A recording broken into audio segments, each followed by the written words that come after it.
Now on to zoning. So there's something called the LDO, or the Land Development Ordinance. It's basically your list of every fucking thing that you can imagine, such as, thickness of wire, to insulation required, to blah blah blah blah blah. It also tells you what's allowed on your property, what's not allowed. The very, very, very useful resource. It's a pain in the ass though, because you're actually having to read all the laws, or I guess development ordinances, as we'll call them. But anyways, for the zoning, whenever you're searching for a property, there's really a few different types of zoning that you're actually going to be able to cultivate on or do anything on. Ideally, some sort of resource land, as in my specific case, woodland resource.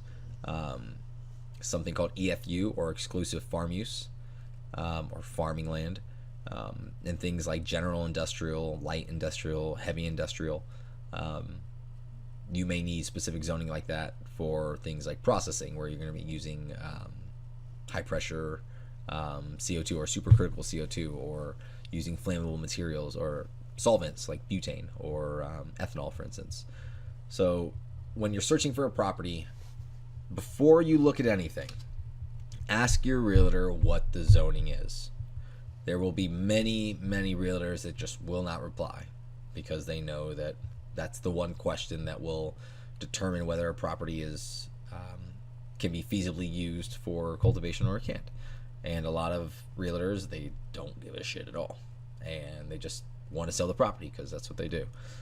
So you have to do your due diligence and make sure that you figure out the zoning first and foremost. Also, in your specific county, state, the zoning will not always be the same. So, for instance, here they might allow, again, outdoor cultivation on something like rural residential, whereas in another county they won't. And it can only be used on exclusive farm use, or processing, for instance. But anyways, a whole other section, just pay attention to that. Now, let's see. On to the actual property itself. So you got the zoning out of the way. Now you're physically looking at the property. Some things that you need to think about are the exposure to the sun, as in wherever you're growing. Are you fully open? Do you need to clear some land? Do you need to terrace some land?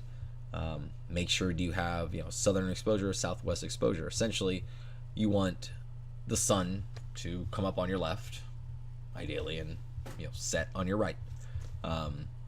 Hence, you'd be facing south, because it rises in the east and sets in the west. Water rights are a big fucking deal. So here's my little story. On my specific property, I don't have water rights. There's a stream that's located a little too close to my back left corner that prevents me, according to the water master, from getting a commercial well dug. The water in my specific area, in my water table, the tech or the formula or whatever that they use to calculate how much water there was in the area was way off, because let's just say it's the equivalent of putting a leaf in a river and then just timing it, and just to give you an idea why that would be incorrect. Well, what if the leaf gets logged up on a log, or starts swirling around in a little whirlpool and doesn't make it all the way down in time? Because of that, things like that, the water in my area is over allocated. So even if I were to be allowed, even if my corner wasn't so close to that stream, and I were to be allowed to do a commercial well or an agricultural well, the water is just not enough, and I have to wait for somebody else to stop using it or petition them. Now, you can still get water trucked in, but just because you have a pond or a stream or a river flowing through your property does not mean you have water rights. Water rights are a very big deal, obviously. Something else to think of is ease of access. So my property, for instance, we couldn't get a 40-foot storage container up here unless we had a trailer that could... the trailer basically had two sets of wheels. It's got standard wheels that go forward and backwards, Then it also had hydraulic wheels on the center that would press down and basically lift the trailer up and then move it sideways. And we had to use that in order to get around certain turns and whatnot. We can't get certain things up there. For instance, like there's no way an 18-wheeler could get up there. So ideally, an 18-wheeler having some sort of access for freight will help reduce shipping costs. You can then accept pallet shipments. It's much easier on transportation. You can get larger amounts of water. For instance, on my property, there's a bridge. Can't really do much about that unless you want to spend 40, 50 grand and upgrade the bridge again. But that's just not smart. So another thing is your grow site. Where is it actually facing? Not southern exposure, but I mean, is it facing, towards your neighbor's house? Is it facing towards town, where the school mascot, while they're at a football game, can turn around and look up and see the grow? Essentially, are you easy to access for theft? What about the winds in the area? Some of the things that I've experienced out here is, luckily on my property, the highest winds I've experienced are about 15, maybe 20 miles an hour. Other places, they're like 80 miles an hour. And so when those windstorms come in, I mean, plants get decimated. Think about that. Now, the elevation is another big issue. I'm at about 2,000 feet. Other people are growing up at 8,000 feet. There's drastically different techniques and different strains that can be grown because of your environment. For instance, some places, some strains, they're not going to do well in the coastal region just because of the potential for mold or bud rot. Other strains will do fantastic in Southern California, but bring them up here to Oregon, and it's just not going to happen. Or you're going to be growing, into January because you decided to grow some landrace strain up in Washington. Good luck. The other thing is, just because you're living in the mountains doesn't mean that all mountains are the same. Colorado mountains are much more rocky. The actual environment you're living in generates a different environment opposed to some of the mountains out here in Oregon, which are much more forest. So again, your little microclimate within the actual environment will drastically change. Growing on top of the mountain is much different than growing right at the base of it. Just a piece of information.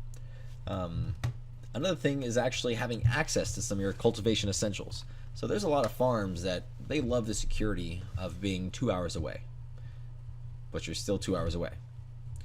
If you have to haul stuff like manure, or you have to go to the grocery store for something small, or you have to get soil or water, a lot of these things, they get trucked in by the hour, and it's about $100 an hour on top of it.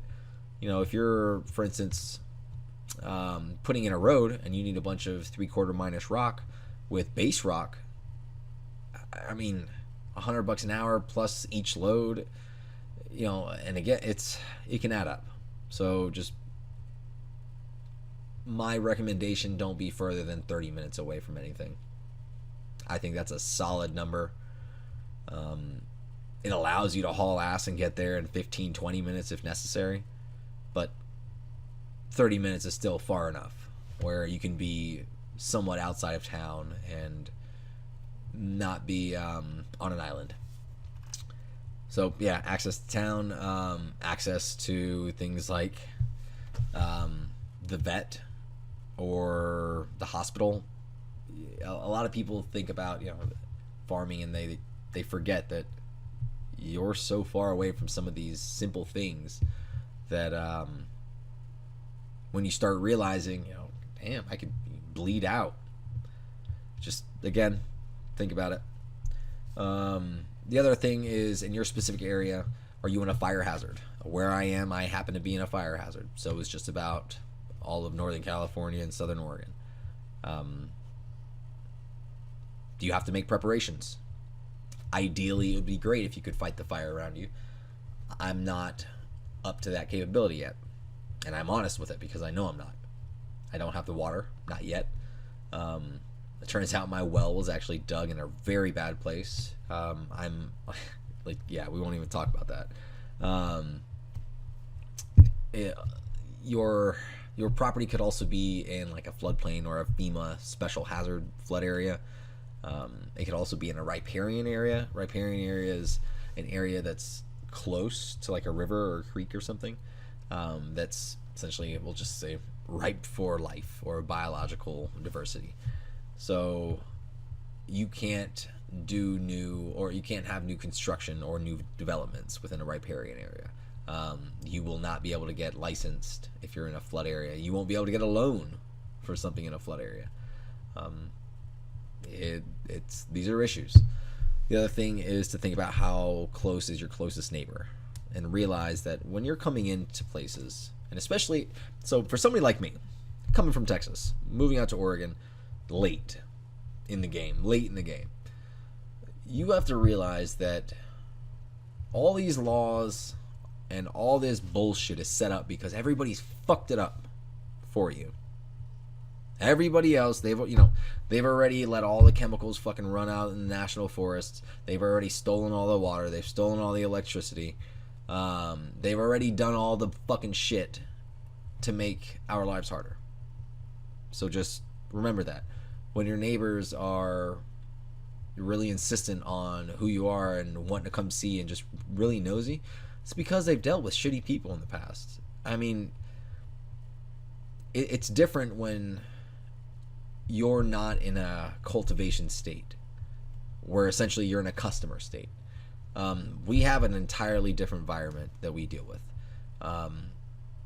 The cultivation side, it's very Wild West, but at the same time, people are just tired of dealing with bullshit and dealing with people that don't care. And when you're moving into this industry, you realize that there are stereotypes within the counterculture that the counterculture as a whole are not fond of.